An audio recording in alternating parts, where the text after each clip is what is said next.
everyone. Welcome back to She Blurbs Podcast. I am your host, Brooke Nichelle, and today's guest is Joni. Hi, Joni. Hello. Hello, Brooke. Hello, everyone. Thank you so much for being a guest today. My pleasure. I'm excited to talk with you.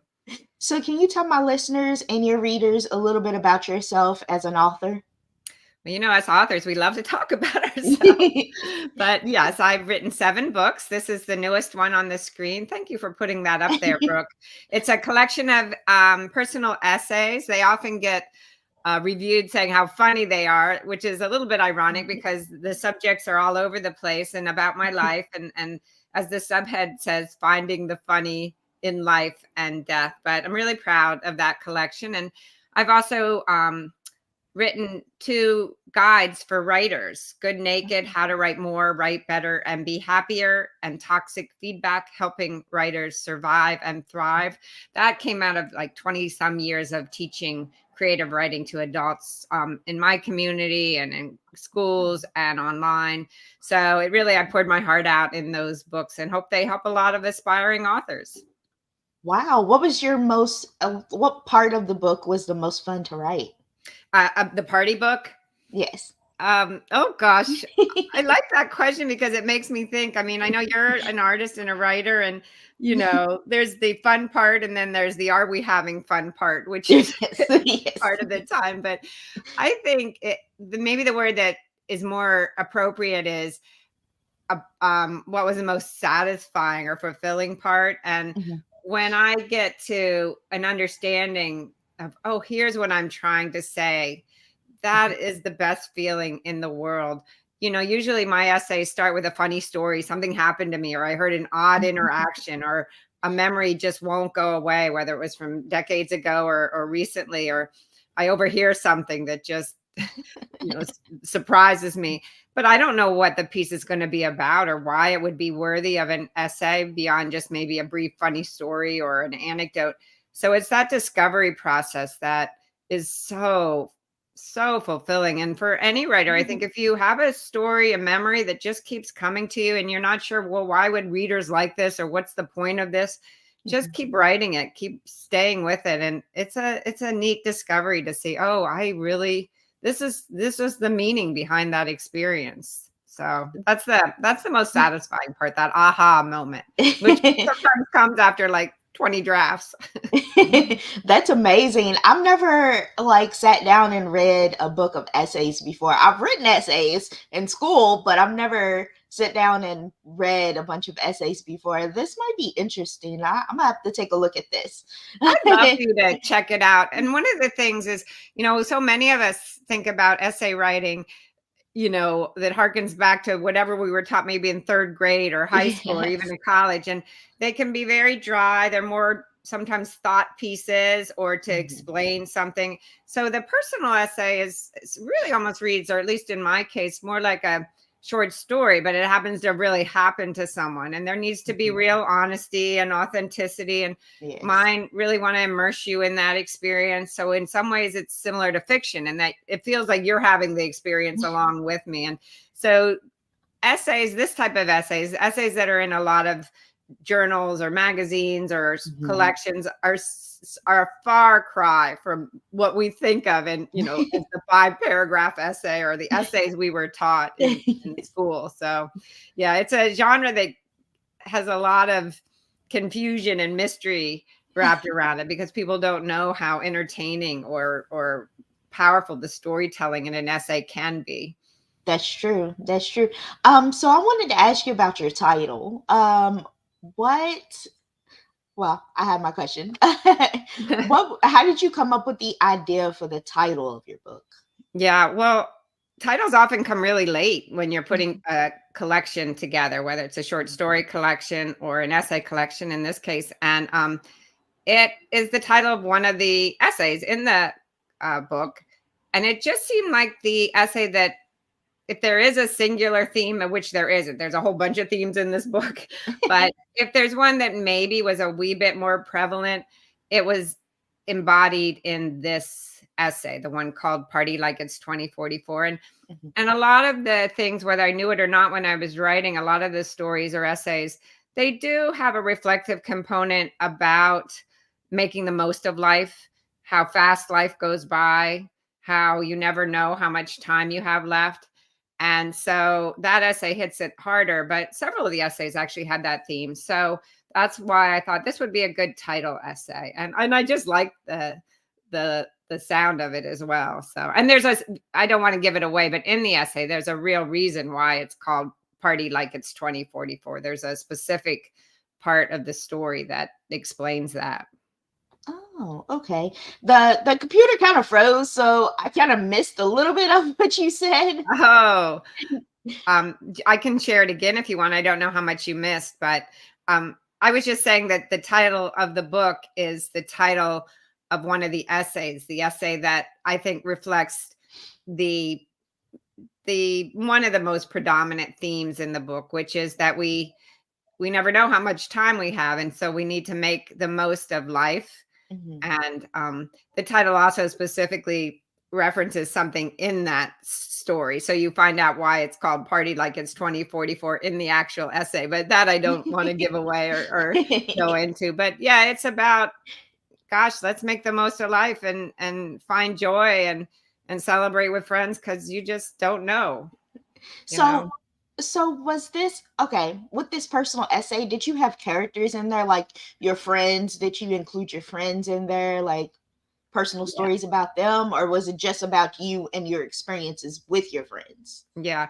Well, in a personal essay, that's a really good question, Brooke. In a personal essay, even if it starts out where you think it's going to be about somebody else or that other Mhm. person is sort of the star character in it, Mhm. a personal essay ultimately is always about the person writing the essay. How did I grow? What did I learn? What did I discover?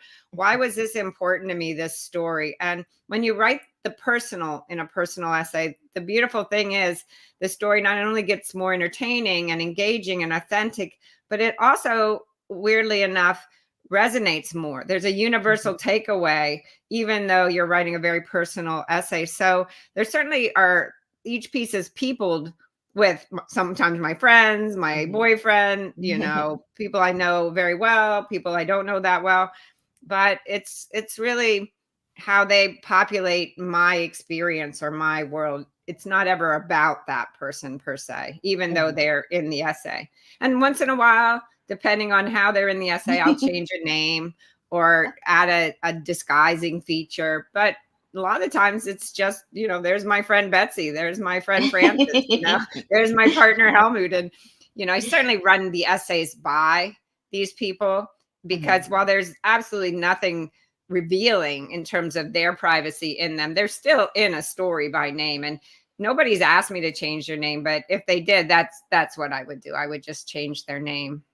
Oh, okay, okay. So what was your hardest part to write in there? Like what was the toughest part in your book? Yeah. I think for me, the toughest part of writing is getting started. Mhm.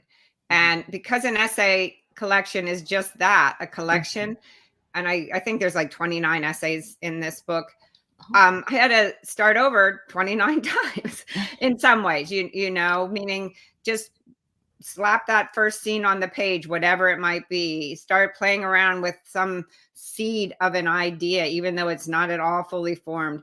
So getting that momentum, getting that first, I'll call it a rehearsal draft, which it comes before even a first draft down, where I have something to work with on the page is always the toughest for me. And I'm really trying to train my mind to remember, and I certainly teach this for the writers I work with, that first draft, the first couple drafts, it's Mhm. all good.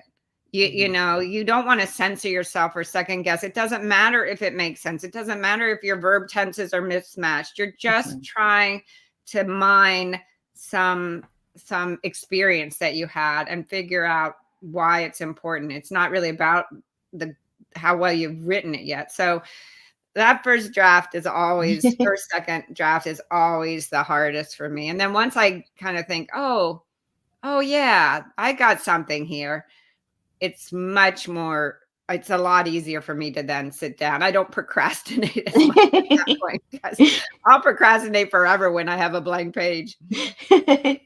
That's awesome. So, what was the other books you wanted to talk about? Is it this one right here? Oh yeah, look at that. Artist. Thank you. Yeah, those are both my books for writers, and I'm Insta- really proud of them. They just came out in brand new, revised, and expanded editions. And Good Naked is one that I really hope anyone who's listening out there would, you know, maybe give it a chance. Either get it at your library, or it certainly can be, it's sold wherever books are sold, or can be ordered, or it's on Amazon. And the reason I'm so pushy about this book is because we were just talking about the things that go on between our ears that can get in our way when we write. You know, Yes. the things we tell ourselves, the negative um self-talk that goes on between our, you know, the bad habits that we think are good habits because they've been promoted for a long time in terms of how to teach and how to write, that really are the opposite of what allows for productive writing. So with all my experience with thousands of writers and my own experience, I'm well aware of everything that can get in our way. And so it really gives a lot of tips and techniques and food for thought for how you can write more and write better and be happier. And I mean all three, because as a writing teacher, certainly I want everyone to write more, but also incorporated in this book are ways that you can write better. You can revise forward very productively. And of course, when you're writing more productively and not getting in your way and not, you know, yelling at yourself because you're writing and your first drafts isn't perfect or whatever, then you'll be happier too. So all three of those really are sincere promises in that subhead. So the other thing I like about this book is it's very different than a lot of other writing guides. It is not just a how-to.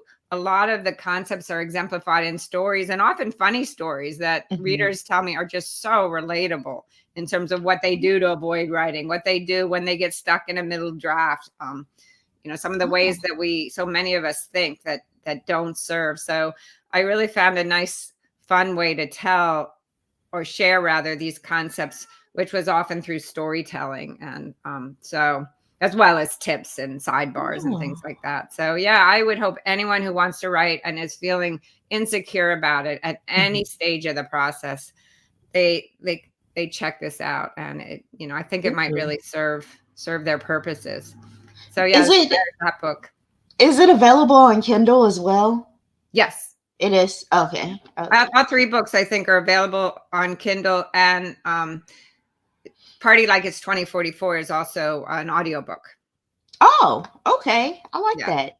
I don't. Because The I writing love audiobooks. I do. Yeah, so do I. The writing guides I don't think are audiobooks, and it kind of makes sense, though not completely, because some people love audiobooks. But because these are both nice books to have on your desk. Yes. You know, whenever you need inspiration, turn to any chapter, and so it's kind of nice to have a physical copy of those books. But yeah, they're certainly available in Kindle and in hardcover.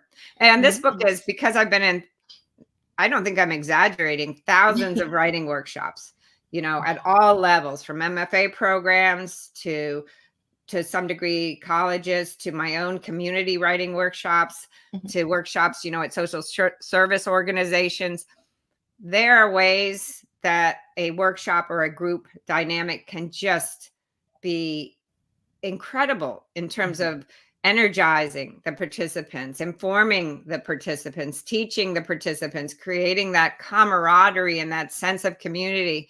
And then there are ways, and most of the people who come to my workshops at some point, and myself included, we've all experienced toxic feedback. We've experienced groups or exchanges that either from a peer or even a position in power who might be on a faculty, who their feedback just sets you back.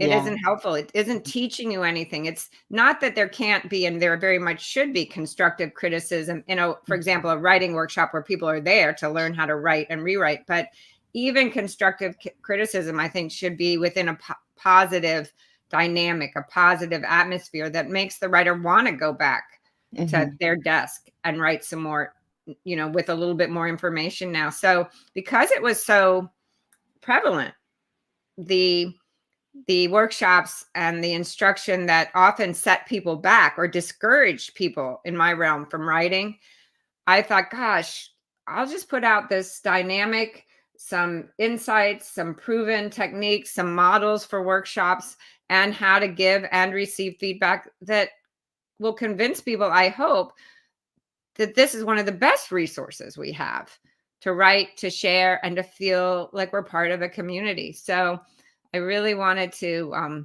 address what still is so prevalent, that there's a lot of bad workshops out there, or teaching models that are exactly the opposite of what motivate most of us to write more and write better. So hopefully people will pick up that book.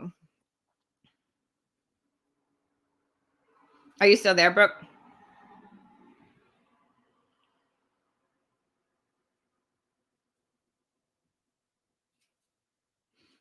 Are you still there?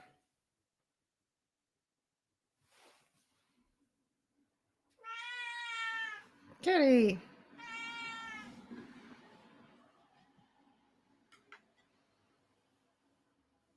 Hey, Brooke, I don't know if you're still there, but I have to let my cat out, and I'll be right back.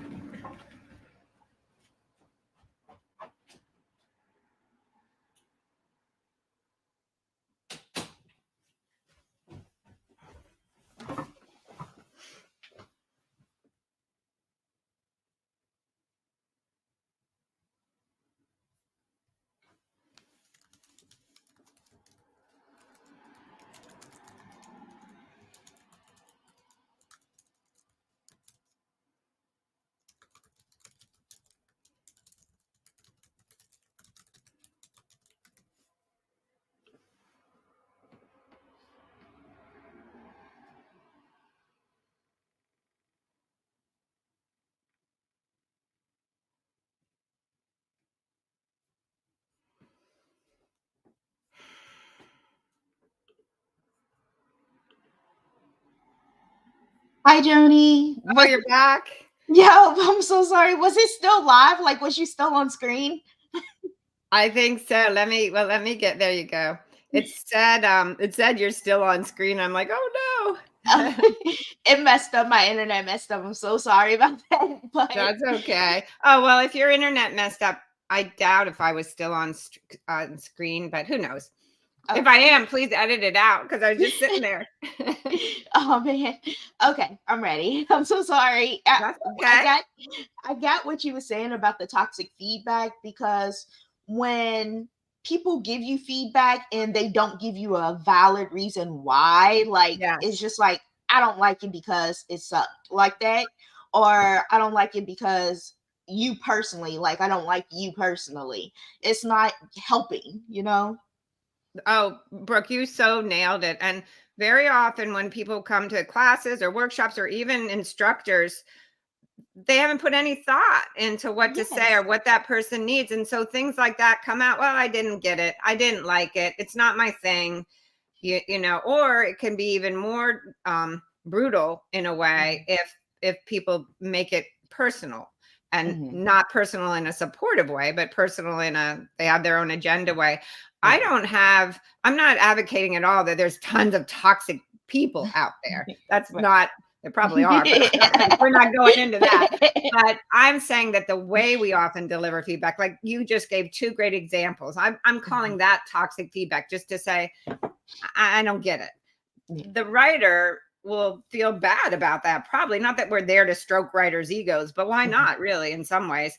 But it also is useless. And so in that sense, that's what I mean by toxic. It's just setting the writer back rather than helping them move forward. So you gave great examples of the type of feedback I'm talking about in this book. And the book gives so many ways to be a better, not just feedback provider, that's a word we associate with maybe writing groups or whatever, but to be a better communicator, whether it's with your partner or your friends or whatever. I think we're often a little thoughtless about what we say and how we say it. And we don't have to go around like spending an hour thinking through every single thing that comes out of our mouth. But to have an eye towards that other person and what might serve them, to hear what is coming out of your mouth a little bit more attentively, to listen more, because feedback is also a form of listening on many occasions. So it's a big thing. It might seem like such a little topic in a way, or specific to writers. It is huge. Even sending your steak back to a server is a form of feedback, and you'll either get a better steak or if you don't do it right, you just might get a worse take. Oh So, yeah. yeah, so to understand that dynamic, that two-way dynamic, and to be a person who contributes, that Mhm. this book, I hope, really certainly has helped me to be a better communicator and instructor and supporter. Yes, So absolutely. So let me ask you a question. Have you ever thought about doing like a workbook, like a writer's book, like to help? yeah, this no, because this both these books actually, it's as much as I incorporate stories and examples that are so relatable, often humorous, even if you're wincing a little bit, incorporated very much in it Mhm. are sort of do this, not that instructions.